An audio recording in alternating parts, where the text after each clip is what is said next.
नमस्कार दोस्तों, कैसे हैं आप। स्वागत है आप सभी का एक बार फिर मेरे channel Atul Khurana insurance and investment में। तो दोस्तों, कल मैं आपके लिए एक ऑडियो सीरीज़ लेकर आया था, ऑडियो बुक लेकर आया था। आज उसी कड़ी को आगे बढ़ाते हुए मैं आपको कुछ बताना चाहूँगा। कल हमने बात की थी दोस्तों, जल्दी शुरुआत करने का महत्व, रिटायरमेंट में हम कैसे जल्दी शुरुआत करें और उसके क्या फ़ायदे होते हैं। दोस्तों, मैंने कल आपको बताया समय बहुत बड़ी संपत्ति है। अगर आप समय का सही उपयोग करें तो आपके लिए एक बहुत बड़ी ताकत बन सकता है। और आप इसीलिए मैंने आपको कल बताया कि जल्दी शुरुआत करें और जल्दी शुरुआत करने के फ़ायदे क्या हैं। आज इसी सीरीज़ को आगे बढ़ा रहे हैं, तो आज मैं आपसे डिस्कस करने वाला हूँ कंपाउंडिंग के बेनिफिट्स के बारे में, अपने फ्यूचर के लिए क्लियर स्पष्ट लक्ष्य तय करने के बारे में और अनुशासन और निरंतरता के बारे में। तो दोस्तों, उम्मीद करता हूँ कि आपको ये सारी चीज़ें मेरी पसंद आ रही होंगी। दोस्तों, आपने अपने पेरेंट्स से सुना होगा कि चक्रवर्ती ब्याज के क्या फ़ायदे होते हैं। कंपाउंडिंग के बारे में भी आपको बहुत कुछ पता है कि मतलब कंपाउंडिंग से मतलब पैसे इंटरेस्ट के ऊपर इंटरेस्ट कैसे मिलता है। ये इस तरीके से है कुछ कि जैसे अगर आपने एक पेड़ लगाया और उसने एक ही फल दिया और एक और पेड़ लगाया और वो आपको हर साल लगातार फल देता जा रहा है। तो जिस प्रकार आपको एक पेड़ से हर साल बहुत सारे फल प्राप्त होते हैं, इसी तरीके से आपको कंपाउंडिंग मिलती है।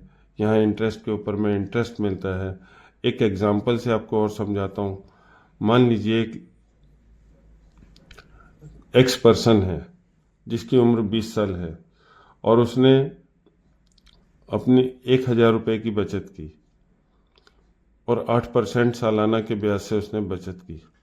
वो पैसा उसने 1,000 रुपये बचा के रखा। तो दोस्तों, 10 साल के बाद में ये पैसा 1,000 रुपये से बढ़कर 2200 रुपये हो गया। वहीं दूसरी तरफ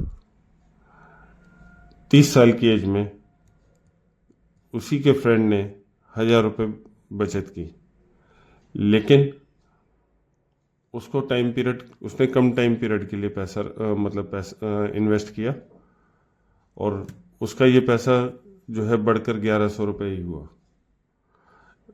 पहले वाले को अब इसमें कंपाउंडिंग का बेनिफिट मिलता रहा, उससे उसका पैसा बढ़ता रहा। समय के साथ पैसा केवल खुद को ही नहीं बढ़ाता, जितना समय आप उसे निवेश के लिए उससे जल्दी बढ़ता है। अब मैं आपको बात करने जा रहा हूँ स्पष्ट लक्ष्य तय करने के बारे में। रिटायरमेंट के लिए योजना बनाना तब कठिन होगा जब आपके पास एक स्पष्ट लक्ष्य नहीं होगा। जब रिटायरमेंट का आपके जीवन में रिटायरमेंट का मतलब क्या है। आपने कभी अपने फ्यूचर के बारे में, रिटायरमेंट के बारे में कभी सोचा है।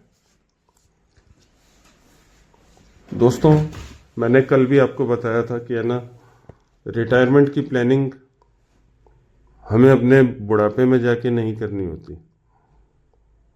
रिटायरमेंट की प्लानिंग हमें आज ही करनी पड़ती है।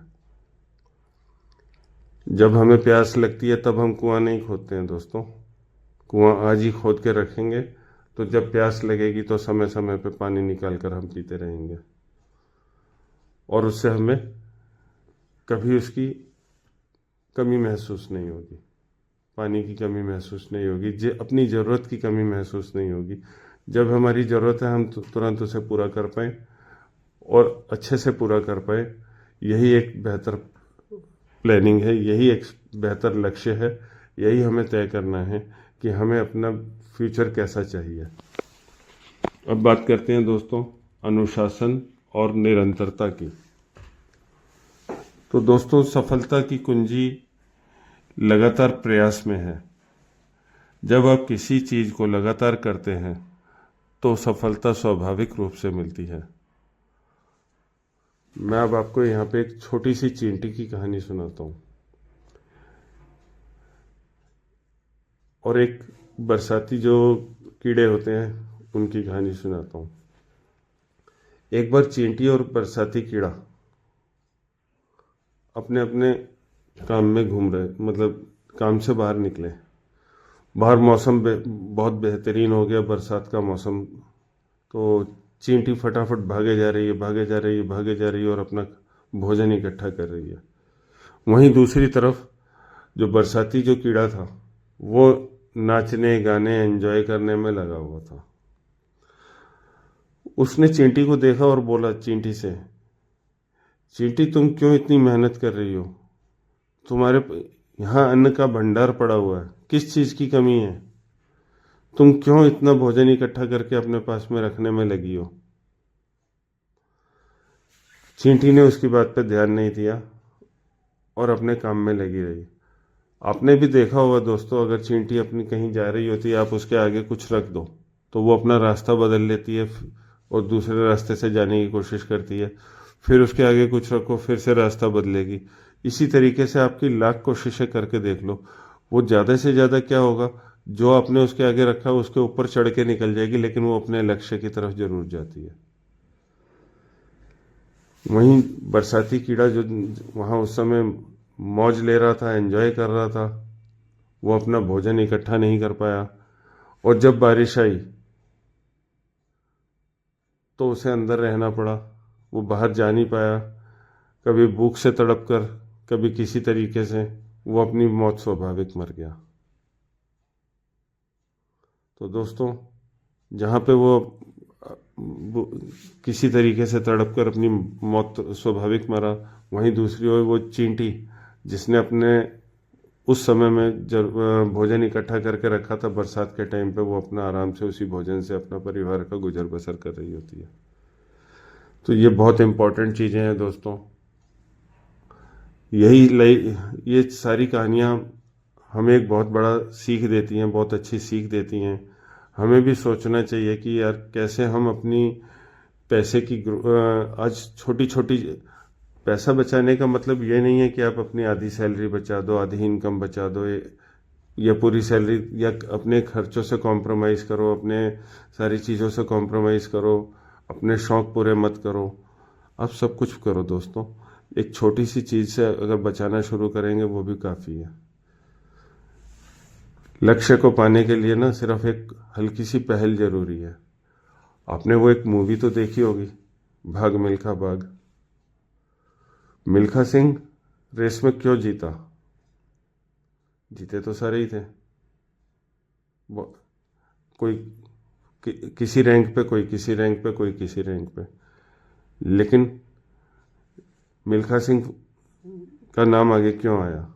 क्योंकि उसका लक्ष्य क्लियर था कि मुझे जीतना है, मुझे फर्स्ट आना है। दूसरा, वो क्यों जीता?